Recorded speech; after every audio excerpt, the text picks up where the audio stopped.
Welcome to HealthCast. I'm your host, Adam Patterson. We are joined today by Michael Sarich, the Department of Veterans Affairs FOIA Director. FOIA, or the Freedom of Information Act, was legislation passed by Congress in 1967 that allows private citizens to request the disclosure of information or documents maintained by federal agencies. This spans the entirety of the U.S. government and was established with the intent of fostering accountability and transparency. By law, the U.S. government is obligated to provide requested information assuming it does not break certain regulations, such as the revelation of trade secrets or release of personnel and medical files that do not belong to the requester. The Department of Veterans Affairs stands as the largest of all U.S. civilian agencies and processes one of the most substantial quantity of FOIA requests as a result. VA has been working to modernize and streamline the FOIA process, using new capacities like information sharing and automation to lessen the workload on its FOIA officers and expedite the delivery of requested documents to U.S. citizens. Michael, welcome to the program. Well, thanks so much for having me. I really appreciate it. Absolutely. It's great to have you. And I want to start out with an opening question, a bit about yourself and what brought you to VA. And that is, as just some background for our audience, can you tell us a bit about your career and what brought you to your role as VA's FOIA director? Well, thanks for that. Everyone has different career arcs coming to FOIA. Nobody kind of grows up saying, oh, someday I'm going to draw red boxes around things and be that guy. But I've had a really tremendous opportunity through my career to serve my local community and in our country. I kind of started my federal career as an 18-year-old private and basic training in South Carolina, and through a lot of opportunities, worldwide that the Army provides you. I had just a number of those great opportunities. I rejoined the federal government in 2011 as a presidential management fellow. Had great opportunities to work at the Department of Interior at the Bureau of Land Management, and then the Social Security Administration. An opening came up to kind of come home, if you will, to the Veterans Health Administration, and kind of continue that service. And it's just a fabulous place to work, filled with dedicated folks. Couldn't be happier. Probably the best career move I made, other than actually joining the Army in the first place. Absolutely. And that's a pretty interesting trajectory. I like how you talk about things, circling back and you coming home. And I want to ask a bit more about FOIA requests specifically, because from my understanding, FOIA requests play a very special and specific place in, U.S. government and civil service and kind of public accountability. And can you give a quick rundown on what FOIA requests are and the role they play within, again, U.S. government disclosure and within VA in particular? Yeah, sure. So FOIA requests, kind of the start of a process which enable anyone really to have access to federal records. In many ways, it's the beginning of a conversation, with the ultimate goal of doing what the Supreme Court says is illuminating the operations of the federal government. That's what we really do. The role that those records can play, though, can be transformative in individuals' lives, in business successes or failures. And sometimes they resonate, far more widely than you think. In fact, we're at the Outer Banks, and I was reading a book on the Wright brothers, and this predates the FOIA, but essentially the Wright brothers sent into the Smithsonian Institution a request, hey, can you give us the records on flight, the information that you have on flight?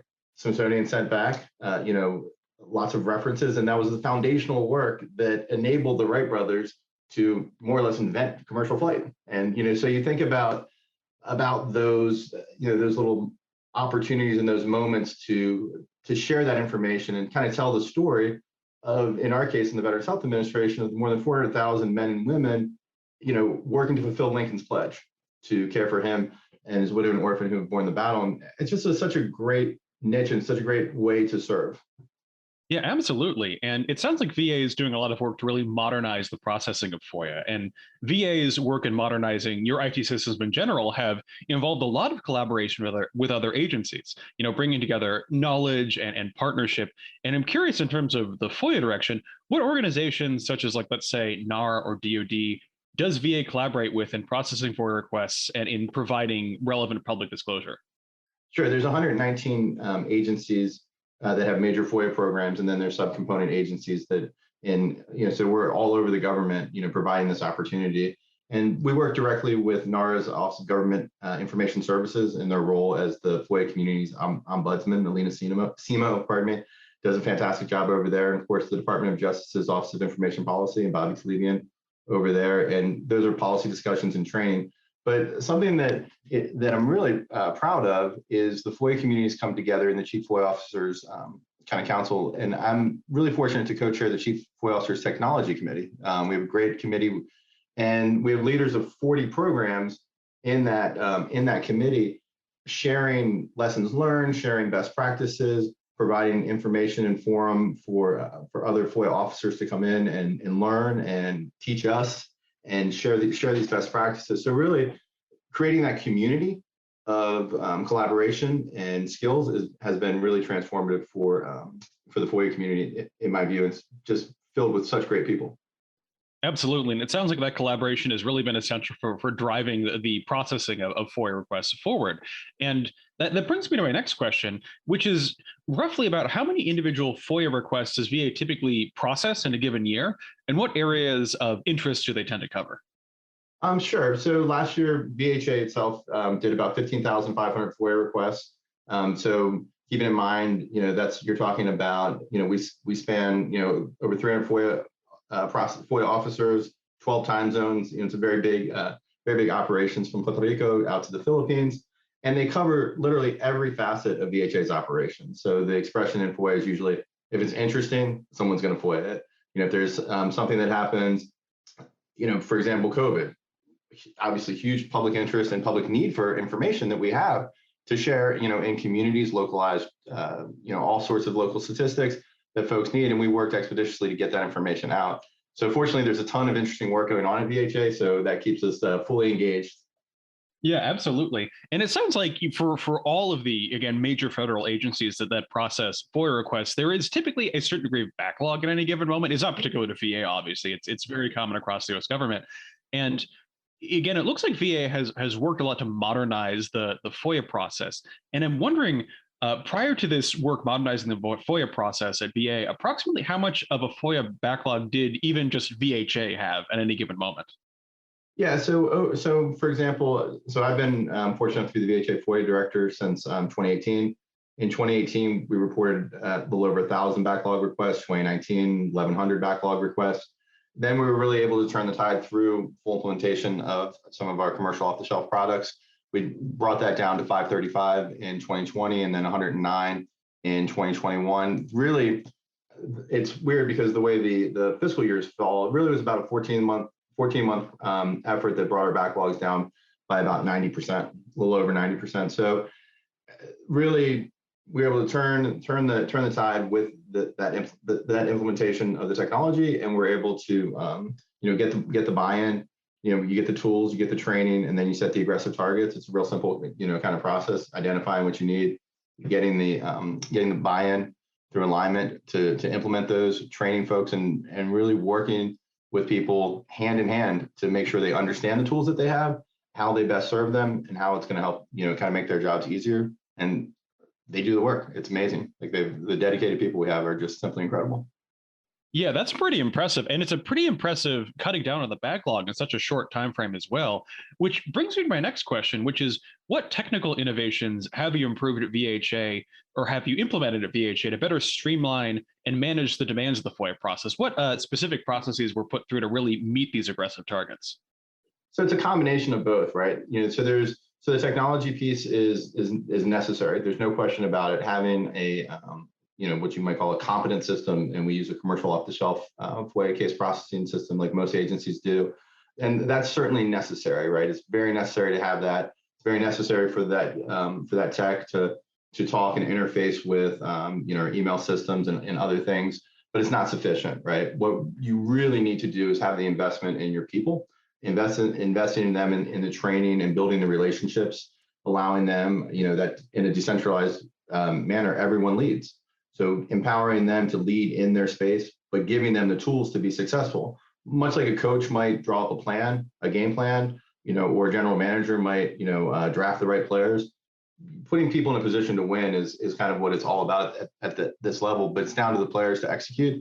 And I got to tell you, our players have executed.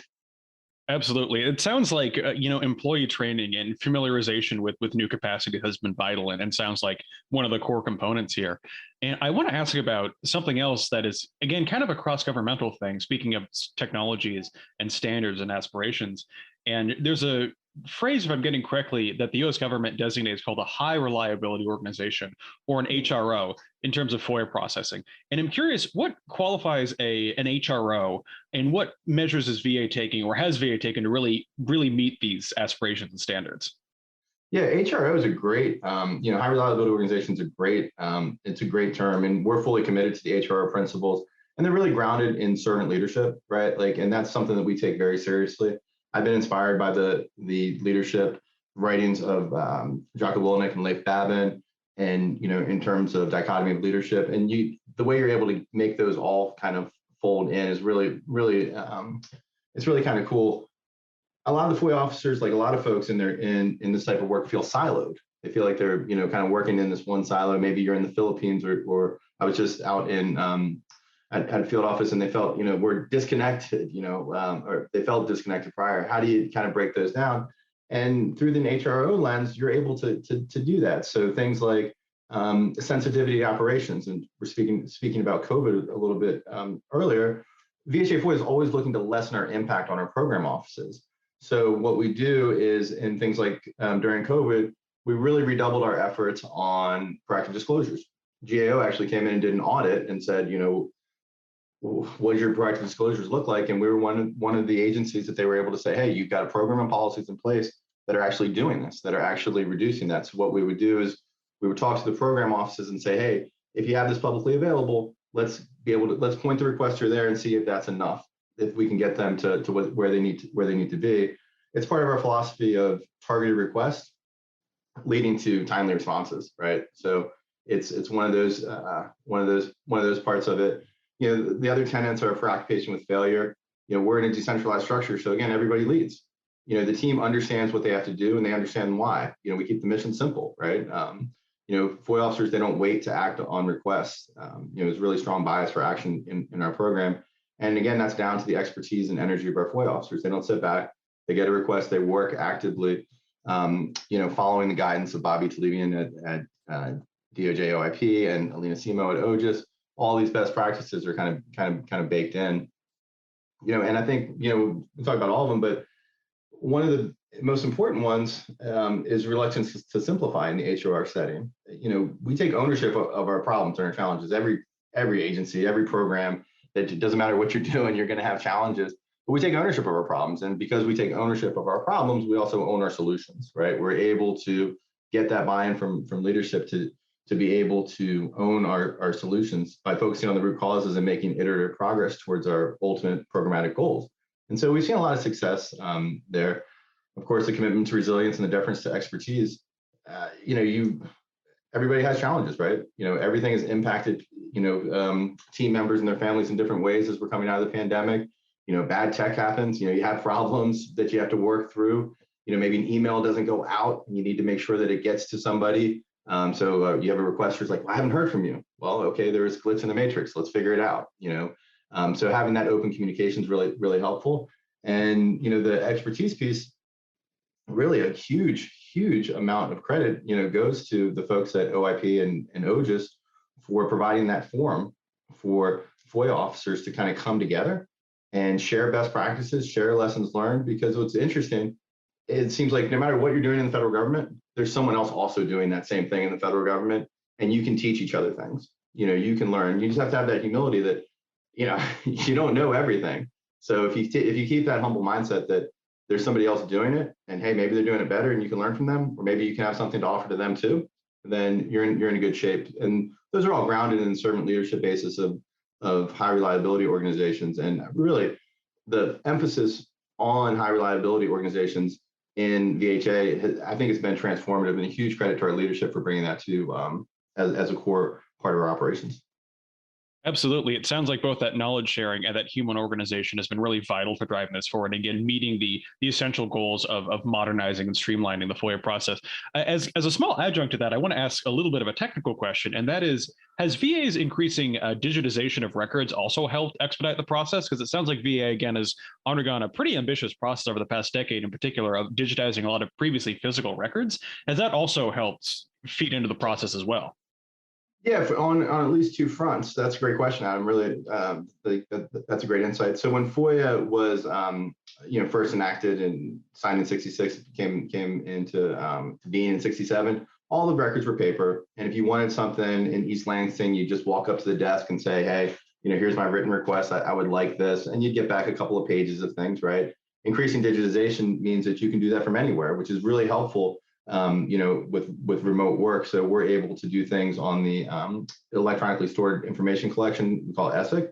We're able to kind of go reach in and get information on a new basis, right? We're able to move them forward, able to go in that direction. So that digitization makes things much easier because now you don't have to send you don't have to go to East Lansing to get it. They don't have to mail it to DC or something like that, or wherever the FOIA officer may be. You can get that done then. But on the requester side, this is where it's really impactful for the requester side. Before, when you're doing a reasonable search to retrieve the records responsive to the request, you might be limited just to that physical location you were at. People have this vision that we all have these ginormous filing cabinets where every record is in, but that's just simply not true, right? Like we have these digital filing cabinets that we have to go out and find things in.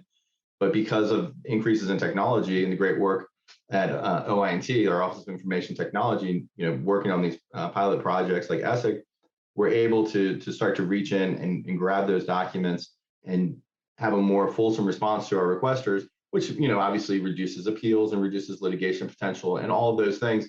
But moreover, meets our mission to illuminate the operations of the federal government, right? That's what the Supreme Court says that we're supposed to be doing here, right?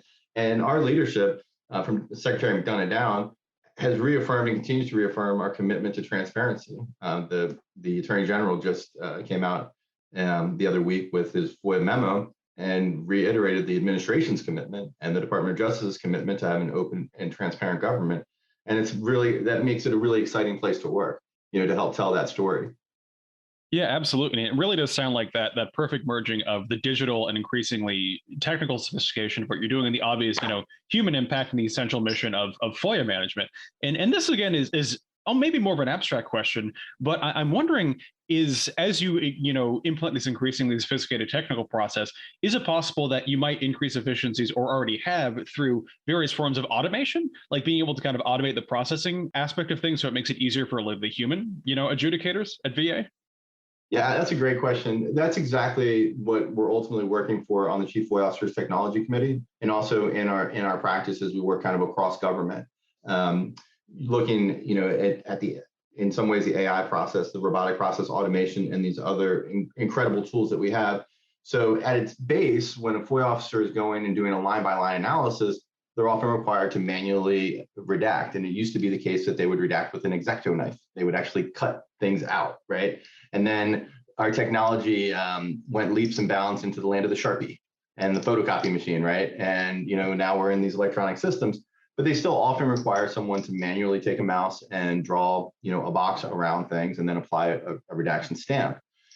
When we are able to use tools like AI tools, which we have on a limited basis now, and we're improving and still working on adding more, that takes that repetitive robotic work out and frees the mind, frees the processor, the FOIA officer, rather, not the processor, the FOIA officer, to really be thinking holistically about this document. Is there foreseeable harm in the release? So they can be focused on that instead of necessarily, I got to draw this box, right? So suppose John Smith's name is in there or Jane Smith's name, and they have a personal privacy interest, so you're going to redact that under the B6 principles because there's a foreseeable harm to their privacy. Well, you could put in John Smith and Jane Smith, and software will auto tag that to redact, and that's where the technology can truly be transformative, because a FOIA officer who might be able to do 125 pages or 250 pages of, depending on the record a day, can then, that technology can be a force multiplier, maybe that they get out 500 pages a day or 1,000 pages a day. Now, ultimately, what does that do for the operation? What ultimately that does is it lowers our costs and speeds the response to the requester, so both are happy, right? The FOIA officer has a much more satisfying job that's not as daunting, and the FOIA requester gets their information quicker and often at a lower price point. So it's good all around. If there's an expression, if it's good for the veteran and it's good for the taxpayer, it's probably the right thing to do at the VA. But likewise, in the FOIA space, if it's good for the FOIA requester and it's good for the taxpayer, it's probably the right thing to do as well. So embracing this new technologies is almost always good for the taxpayer and good for the requester. Absolutely. And it really does sound like, as you'd mentioned, it's making the job both easier and more efficient for, the adjudicator or the FOIA officer, but is also, improving and facilitating your business lines as well in a way that is, again, a radical increase in efficiency, dollars spent, things like that. So it all sounds incredibly promising. And I want to wrap up with a final question. That's a bit of a broader one, but I'm curious overall, what has VA learned both from its own FOIA modernization and observing the same across other agencies? And what recommendations would you offer other public sector organizations looking to streamline their own FOIA management? Yeah, so that's really good. When I first came here 4 years ago, we implemented a model in kind of our modernization, and the first piece of that was to make sure that we were aligned with leadership. What are we aligned with? And in FOIA, that's very easy. Our leadership has been consistent in making sure that we fulfill the statutory obligations and more in 5 USC 552, which is FOIA. So it's so for us, it's a very easy piece to make sure that we're in full alignment to tell the story of the 400,000 men and women that are doing this every day. So that's great. And plus we have a great story to tell, right? Like it doesn't get much better than helping veterans, right? So be able to help a fellow veteran, it doesn't get much better. But then you go through the piece of assessing your operation, and fortunately, as I mentioned, Bobby Talebian's shop at OIP has a self-assessment tool, and OGIS, led by Lena Simo, also have an assessment tool that we assess our program. And so if you're looking to modernize, it's really good to take these benchmarks from what the people who are supposed to be, objectively looking at and rating your programs, what do they think is important? And you make it, you have to modify it rather to make sure it fits yours. And there's a little bit of work that's involved in that, but we did that. And then you have to take those actions. What does it say? And because you're already aligned, and because you have an independent basis for why you need to do these things, through the independent criteria, it's easy to have that buy-in for the action. And then, as I mentioned, you have to go out and get those tools. So for us, we started shopping in our own closet first. We had a tool, but we weren't using it. That we had this on our desks. This FOIA product on our desks, but we weren't using it. So we got full implementation of that product, developed, had success with it, and then we're able to build continued, leadership support. It's really important to have those wins. And as another example, when GAO came in and audited our proactive disclosures and said we were the agency of the 3 that they evaluated, we were fortunate enough to be the one that they said that we had the policy and programs in place to address it, right? So, you can keep building capital. That might not have happened if we had just come in and said, oh, we're just going to worry about backlogs, or we're just going to worry about this. But because we took a holistic approach at our program and said, these are the areas that we need to make sure that we're focusing on, these things that are measured, we were in good shape. And then that continues to build leadership trust, the confidence that we know what we're doing, and, the results build, and also inspires the troops, right? And people like to, they see these successes and it makes them feel good about their work. And, it's, this team that we have is able to go for aggressive targets and continue to be successful. So we've learned that and lots more, and we've learned lots from the Chief FOIA Officer Technology Committee. We've learned, my co-chair Eric Stein, incredible. Learned a lot from those folks on modernization, and we clearly have ways to go, right? So it's not that we're not crossing a finish line saying that we've done, we've recreated the wheel and we're incredible. It's an iterative process that we continue to grow with, and it's a long journey, but we've got an incredible team to journey alongside with. And so in terms of talking with other FOIA program leaders, I usually try not to offer too much advice without doing a lot of listening first, to be honest. Everyone's dealing with different record types, different program structures, different levels of leadership support. The only thing I would tell them though is to own their challenges and problems. If you can take ownership, don't make excuses, take ownership, and don't blame other people. Own what you have, because you've been put in this great position to lead a program. I mean, it's such a huge honor to be able to lead other fellow federal employees who are dedicated in their mission. So just from the start, you've got a better gig than I'd say pretty much anybody else going on, because you've been entrusted with this great honor to be able to lead these folks. So when you work with that and own those problems, the people that are closest to the work are going to tend to have the best solution. So even coming from outside, until I've done a lot of listening, it's really not my place. But I found that my team solutions, the people that are closest to the work, are going to work for our program if we take ownership, if we invest in the relationships. We check our egos, make sure that we're humble when we approach it. We simplify our mission, and you just empower your people to lead. And the success that we've had is easily repeatable all across the federal family. And I would wish them good luck and know that they have a friend at VHA and that we're always willing to help. Absolutely. That sounds like a really strong template for modernizing as a whole. Again, Mike, I just want to thank you so much for coming onto the program. It's been a pleasure. Adam, thank you so much. And a huge thank you to all of the FOIA officers all across the federal family, and especially the ones that we have at VHA. You guys are the best in the business, and we continue to be grateful for your incredible work. Thank you, guys.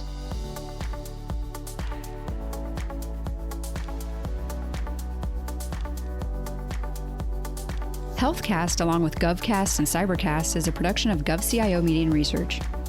For more podcasts and to check out the other shows, head to govciomedia.com. Watch out for new episodes released every Tuesday and Wednesday across our shows. You can follow all of them in your favorite podcast platform, and if you like what you heard, make sure to let us know by leaving a review. And if you have any topics you think we should look into, contact us at newsletter@gcio.com.